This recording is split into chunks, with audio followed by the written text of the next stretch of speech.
yang kedua adalah membaca takbiratul ihram. Ketika kita sholat membaca takbiratul ihram, awas Pak, ada takbir intiqal, ada takbiratul ihram. Kalau takbiratul ihram itu yang ada niatnya, yang pertama itu namanya takbiratul ihram. Tapi kalau tidak ada niatnya di tengah-tengah sholat, seperti mau ruku baca takbir, mau sujud baca takbir, itu bukan takbiratul ihram, namanya takbir intiqal, hukumnya sunnah. Tapi kalau takbiratul ihram hukumnya rukun sholat. Nah, bapak-bapak kalau lagi sholat wajib ataupun sunnah, ketika membaca takbiratul ihram yang ada niatnya harus memenuhi persyaratan 20 yang ini. Kalau tidak ada atau cacat satu saja dari persyaratan yang 20 ini, tidak sah baca takbiratul ihram. Setiap tidak sah baca takbiratul ihram berarti sholatnya tidak sah. Yang pertama, ayusmi'an nafsahu faham.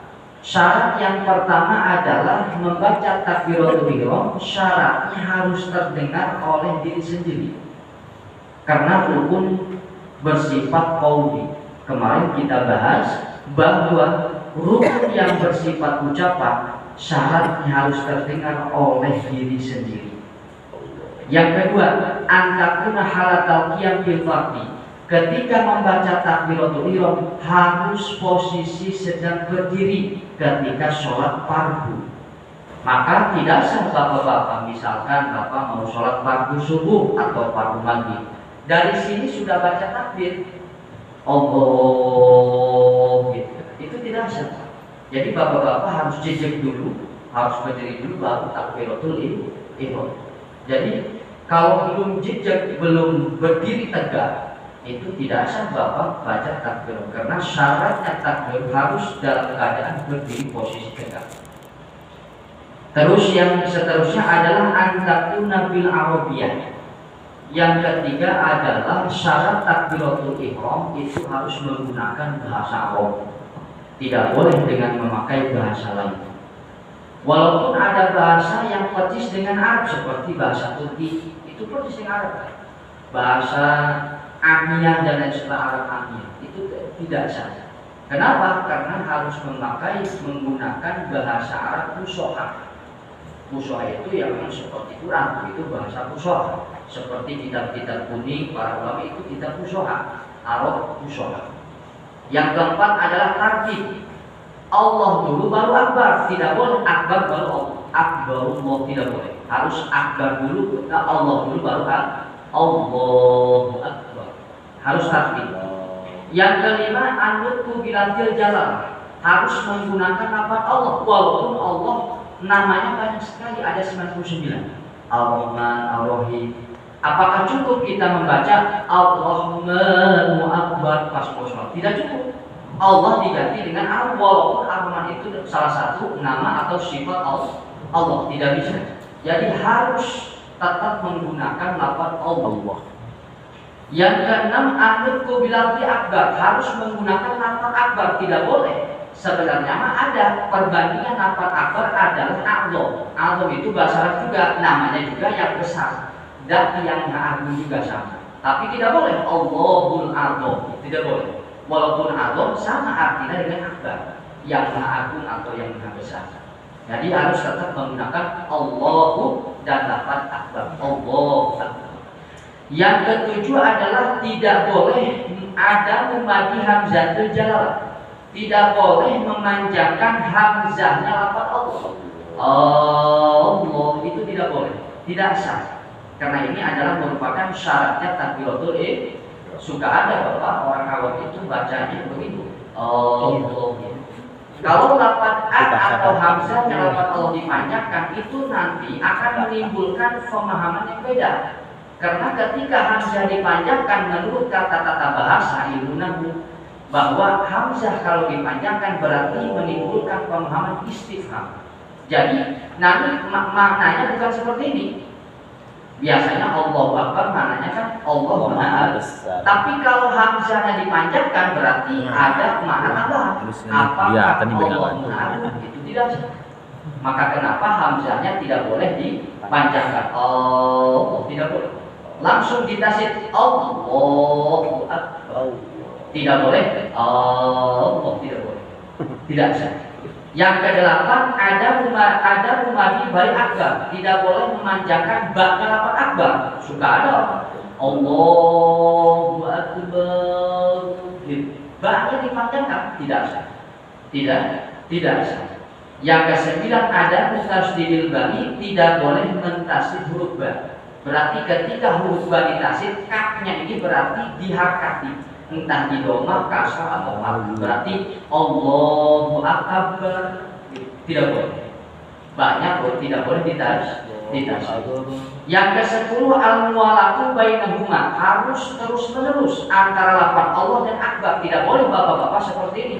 Allah ngarapi baju baru akbar, tidak boleh.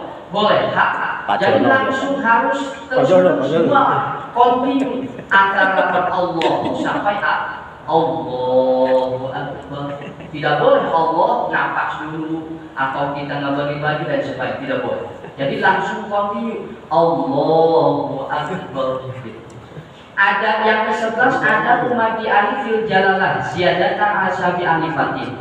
Tidak boleh memanjangkan alifnya lafaz Allah atau panjangnya lafaz Allah melebihi 7 alif atau 14 harakat. Jadi 7 alif 1 alif kan 2 harakat. Berarti kalau 7 alif 14 harakat. Jadi tidak apa-apa bapak-bapak panjang sekali.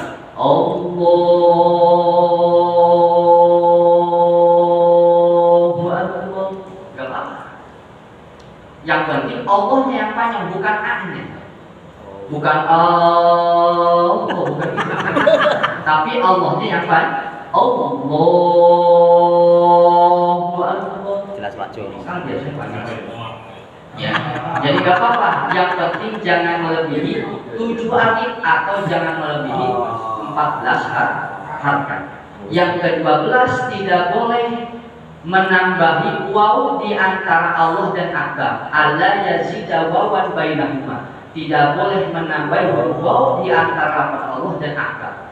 Biasanya orang awam seperti ini, Allahu Akbar gitu. Allahu Akbar. Akbar itu ada waw awal. Tidak sah. Sebab harus langsung aknya. Allahu ak, bukan Allahu ak. Allahu Akbar. Orang tua dulu yang aki-aki biasanya ada Allahu Akbar gitu. Allahu Akbar ada wawnya sebenarnya. Awas hati-hati. Orang Arab itu bagaimana lisan. Kalau lisannya salah, lisan kemana-mana dan sebagainya itu tidak tepat nanti makhrajnya. Allahu Akbar. Itu yang yang sah. Tidak boleh Allahu Akbar. Tidak boleh. Yang ke-13 Allah yazida waw qabla jalalah. Apakah boleh kita membaca waw tapi sebelum lafaz Allah? Tadi kan di antara lafaz Allah dan akbar. Sekarang wawnya sebelum lafaz Allah. Berarti wallahu akbar. Boleh tidak? Tidak boleh. Tidak sah.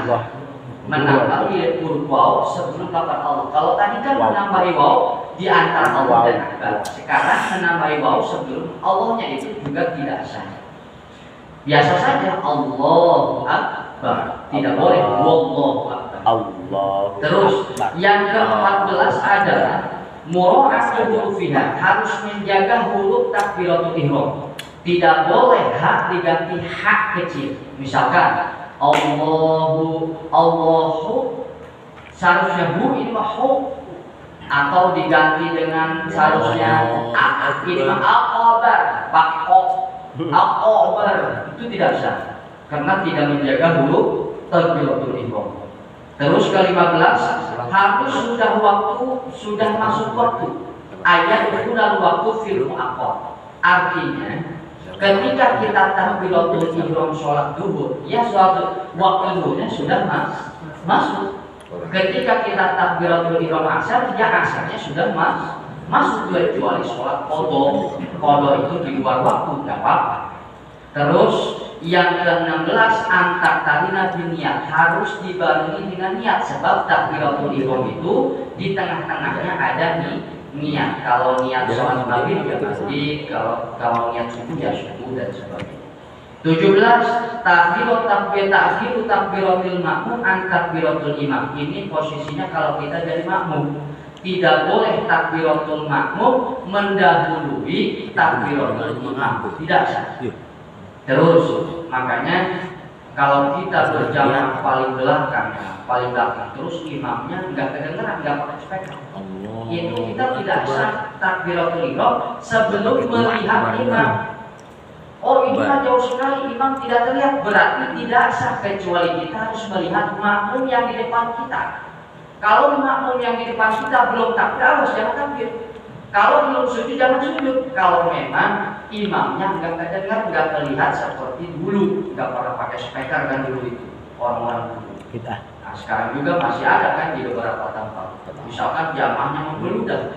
Nah, jamaah yang paling belakangnya tidak tahu gerakan imam seperti apa di depan.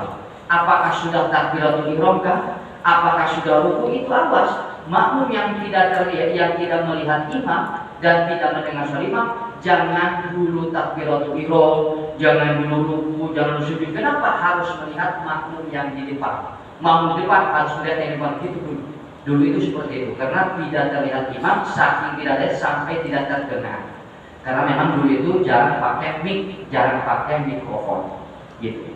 Terus yang ke-18 ayatuna mustaqbilal qiblah. Ketika takbiratul ihram ya jelas kita harus menghadap kiblat. 19 Allah yang sudah ditakbir ghairu shalah.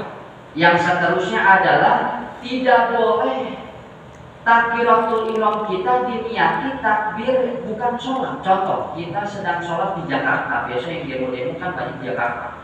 Yang demo kebenaran baca Allahu Akbar, Allahu Akbar, yang kata demo itu.